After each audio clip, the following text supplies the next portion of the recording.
sur le plateau Radio Sport. On est au Micro d'Or, 39e édition. On est à La Plagne. J'ai le plaisir de recevoir deux athlètes. Para-natation, j'allais dire, on va nager en plein bonheur. Non, on va pas nager en plein bonheur, mais oui, quand même. Plaisir de recevoir Élodie Laurandi. Bonjour Élodie. Bonjour. Comment ça va ? Très bien, merci. Et vous ? Bah, ça va, finalement. Tu étais avec ton compère d'en face, Hector Denayer, on le présentera après. Tu étais dans le jury. Alors, on ne va pas dévoiler encore qui a gagné, mais vous allez nous dire un petit peu comment ça s'est passé. On va parler de votre sport. Hector Denayer, évidemment, qui vient de battre le record du monde. Il va nous raconter comment. Médaillé d'argent à Paris. Salut Hector. Salut, ça va ? Comment ça va ? Nickel. Tu as fait un peu d'activité sportive, là, vous êtes sortis un peu, vous étiez tous les deux membres du jury, vous avez un petit peu pratiqué les sports, parce que ici on rencontre la presse, on s'amuse avec la presse, on bavarde avec la presse, les sportifs, et on fait du sport. Vous avez fait un peu de sport tous les deux, Élodie ? On a fait un peu de sport, on a fait du ski. Du ski ? Du ski. Il y en a qui ont fait du ski, il y en a qui ont essayé de faire du ski. Évidemment, il y en a qui ont essayé, évidemment. Mais je rappelle, merci La Plagne. Hein, toutes les pistes étaient ouvertes aujourd'hui. Hier, une piste nous était réservée. C'était génial. Alors, Élodie, on commence en égalant, Hector. Hein, on commence avec les dames. Spécialiste du 100 papillons, du 400 mètres nage libre. Et tu viens de prendre ta retraite ? Oui. Après la semaine 20 dernière. ans. Ouais. Après 20 ans, retraite depuis les championnats de France petit bassin qui avaient lieu à Istres, début décembre. Et voilà, c'était préparé, puisque au bout de 20 ans, on ne peut pas arrêter du jour au lendemain. Et voilà, j'ai préparé la fin de carrière. J'en avais un peu marre. Et puis, j'étais un peu usée aussi de l'eau. Ouais, on a un peu marre après 20 ans de carrière, pardon. Un peu 20 ans, ouais. 20 ans de carrière, aller à la piscine tous les jours, matin, midi et soir, il fait froid, il fait chaud, c'est fatigant. C'est fatigant et puis ça demande énormément de sacrifices. Et puis voilà, j'ai fait mon temps. Tu as fait ton temps. La retraite, elle commence bien. Les micros d'or, jury au micro d'or, enfermés tous dans une salle, à regarder tous les films, à écouter tous les reportages radio. Voilà, c'est une autre façon de faire du sport. C'est une autre façon de faire du sport. On a fait marcher notre cerveau d'une certaine manière. Et puis on a débattu, puisqu'on a tous un point de vue bien différent. On est tous différents. Donc c'était assez sympa avec les autres sportifs de pouvoir échanger et puis travailler sur le qu'est-ce qui nous plaît, les émotions, et puis ressortir le meilleur en fait. Oui, c'est l'émotion qui doit ressortir. Bon, ça s'est fait dans la bonne humeur, hein, ça on le sait. On parlera tout à l'heure, puisque tu dis que tu viens de prendre ta retraite, on parlera de la suite, hein, l'après du sportif de haut niveau. Qu'est-ce qu'on va faire ? Est-ce qu'on l'a préparé avant ? Lui, il n'a pas encore préparé, Hector. Hein. Hector, médaillé d'argent aux Jeux de Paris, quel souvenir ? Des souvenirs superbes. Hein, elle parlait d'émotion, Élodie. Super émotion quand on gagne. C'était à la piscine là-bas à l'Arena, Défense Arena. Quand on gagne devant son public, c'est génial. Quand t'es deuxième, tu gagnes pas. Non, excuse-moi, mais quand on court devant, excuse-moi, t'as raison. Quand on court devant son public, c'est génial quand même. On est porté par le public. Bien sûr, ouais. T'étais pas loin de la médaille d'or quand même. Hein. Non, oui, c'est sûr. Après, les émotions, elles étaient folles. On sait qu'on le revivra plus. Enfin, même si à LA, j'ai bon espoir d'avoir une piscine encore remplie. On aura plus 14 ou 15 000 Français derrière nous dans ce même stade. Mais non, une expérience super, hyper riche. Moi, je me suis mis à fond à nager parce que justement, je voulais faire les Jeux de Paris. Et je pense que l'objectif a été rempli.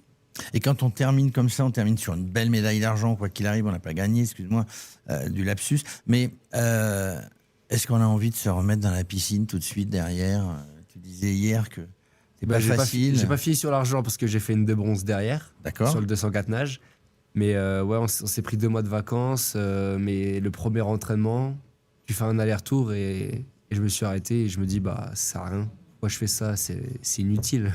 Ça sert à rien, c'est inutile. Et quelques mois après, un petit peu plus de 12 mois, tu bats le record du monde. Exactement. La semaine dernière. Au championnat de France, je crois. Ouais, au championnat de France, du coup, record du monde en petit bain à Istres. Voilà, enfin. Non, mais sans presque l'avoir préparé. Un petit peu quand même. Je sais pas. Non, mais. Tu l'avais dans la tête ? Je l'avais dans la tête depuis la fin des championnats du monde à Singapour, quand j'ai vu comment je performais. J'ai pris le choix de ne pas prendre de vacances, contrairement à tous mes camarades de l'équipe. Et c'est vrai qu'au fur et à mesure de l'avancée jusqu'au France Petit Bain, je nageais de moins en moins vite. La période était de plus en plus difficile. J'en avais marre. Ça fait 12 mois que j'ai pas pris de vacances. Maintenant, je le suis. Ça fait du bien. Vacances. Mais après, je parlais avec Guillaume qui est juste derrière toi. Et je lui dis, en fait, moi, je suis un compétiteur. J'aime pas spécialement m'entraîner. Mais voilà, quand je récupère un peu et que j'arrive derrière le plot le jour de la compète, c'est deux choses différentes. Et bien que l'entraînement et la planification ne soient pas passées comme on l'espérait avec Ramzi, j'ai su être le plus performant possible. Tu étais le plus performant. Alors là, pour le coup, tu as gagné. On ne sait pas quand on bat un record combien de temps ça va tenir. Mais enfin, tu seras de toute manière, ça sera gravé dans le marbre. Tu seras pour toujours recordman du monde. Il va tenir jusqu'à ce que je nage plus vite. Hein. Oui, tu vas le battre évidemment. Donc là, les vacances, on vient au Micro d'Or. On est avec les autres sportifs. Tu étais dans le jury. On va faire du sport avec les journalistes, avec les partenaires. C'est plutôt sympa comme les vacances. Non, ouais, franchement, c'est cool. Je sais pas, tu veux dire un mot plus particulièrement? Mais elle m'a dit que c'était cool, que c'était sympa, évidemment. Tout à l'heure, on va voir, puisque vous avez été jury, on aura tous les résultats. Élodie, j'ai lu aussi que tu faisais du para-aviron. Donc, tu fais plusieurs sports à la fois, toi. En fait, en 2019, quand j'ai eu 2018-2019, j'ai eu une petite coupure parce que les entraînements devenaient un peu trop, ennuyants. Barbatif. Ouais. À la piscine, c'était très compliqué de se lever le matin et au bout d'un moment, j'en avais un petit peu marre et je voulais trouver autre chose. Je voulais trouver un amusement différent en fait. Je voulais vraiment trouver autre chose, essayer de pouvoir partager en fait un autre sport avec des gens parce que c'est vrai que quand on est dans la piscine, on se parle à soi-même. Hein. Oui. On a la tête sous l'eau, on a le coach. On entend un peu le coach qui crie. On entend un peu le coach où on le voit faire des gestes. Mais c'est vrai que voilà, je voulais tester autre chose, ça m'intéressait. J'ai été au championnat du monde où j'ai fait 3e dans un bateau où on était mixte, on était plusieurs.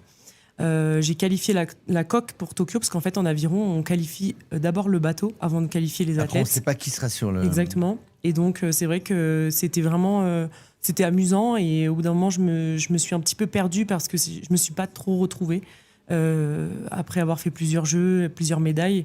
Je voulais vraiment ce côté perf que je retrouvais pas en aviron et puis on est plusieurs dans un bateau donc on peut pas vraiment dire ce que l'on pense et c'était un petit peu ce côté dur que j'avais du mal à accepter et puis après il y a eu le report des jeux donc là voilà j'ai complètement arrêté les deux hein. J'avais arrêté de nager, j'avais arrêté aussi de faire de l'aviron et puis j'ai eu une petite fille entre temps donc du coup ça a bien stoppé le truc quand même. Ça a tout stoppé, mais tu as repris après. Mais on verra, puisqu'on verra ce qu'on fait après une carrière de sportif de haut niveau, mais peut-être que l'aviron aura toute sa place. On ne sait pas, tu vas nous le dire. Hector, il y a deux fois, elle a dit un mot qui est important. Elle a dit « je m'amusais » ou « je ne m'amusais plus ». Et c'est amusant. C'est-à-dire qu'on fait un sport avec passion, mais aussi on s'amuse, autrement c'est pas sympa. Je sais pas, mais en tout cas, moi je suis particulier hein, comme personne, mais moi en tout cas le matin, me lever à 6h, aller à l'entraînement, c'est pas un plaisir. C'est pas un plaisir, ouais. Mais à côté de ça, on s'amuse avec l'équipe, on s'amuse avec tout le monde, on s'amuse à retrouver d'autres sportifs. Si on ne fait pas ça avec une passion qui est au fond de soi, même si ça t'embête d'aller tous les matins à la piscine, il faut qu'on y trouve quelque chose, il faut qu'on s'amuse quand même un petit peu. Après oui, c'est ça, faut s'attacher à d'autres choses. Moi c'est sûr que je me dis, je vais nager avec mes potes. On arrive même le matin, en fait 7h pour nous, c'est pas tôt, donc on a l'habitude.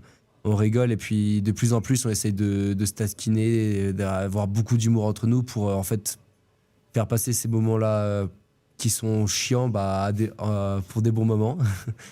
Après voilà, moi je suis hyper compétiteur, j'aime pas l'entraînement, mais je sais que je m'entraîne plus que les autres et le jour où j'arrive en compète, que je suis derrière le plot, je suis performant et sur ces 2 dernières années, je pense que ça a plutôt fait le job. Ça fait le job. Tu as quand même dit que tu t'amusais et que vous aviez beaucoup d'humour avec tes potes. Élodie, pour terminer, donc l'aviron, suite.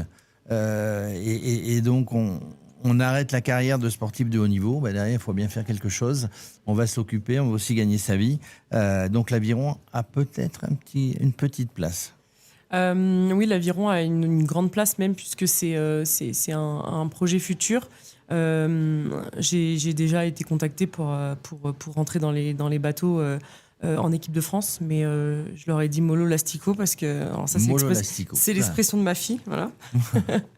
Dédicace à Naya, parce qu'en fait, clairement, c'est juste retrouver le plaisir de pouvoir refaire du bateau, et à côté il y a quand même énormément de choses qui s'ouvrent, c'est-à-dire qu'il y a de la musculation, il y a du vélo, il y a de l'ergo, donc enfin le rameur sur terre, hein. Il n'y a pas que du bateau sur l'eau, donc là je serai pas dans l'eau, je serai sur l'eau, mais ça reste très ludique, ça reste un sport qui est très complet. Et puis mon objectif principal, bien sûr, à long terme, c'est Los Angeles.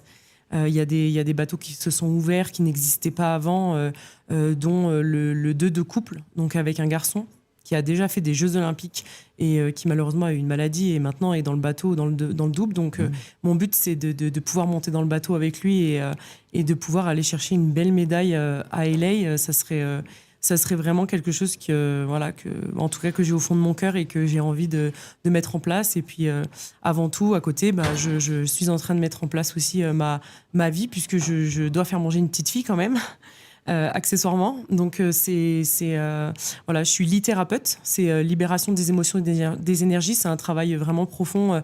C'est une thérapie assez douce. Pour réguler les énergies et libérer des émotions d'une problématique quelle qu'elle soit.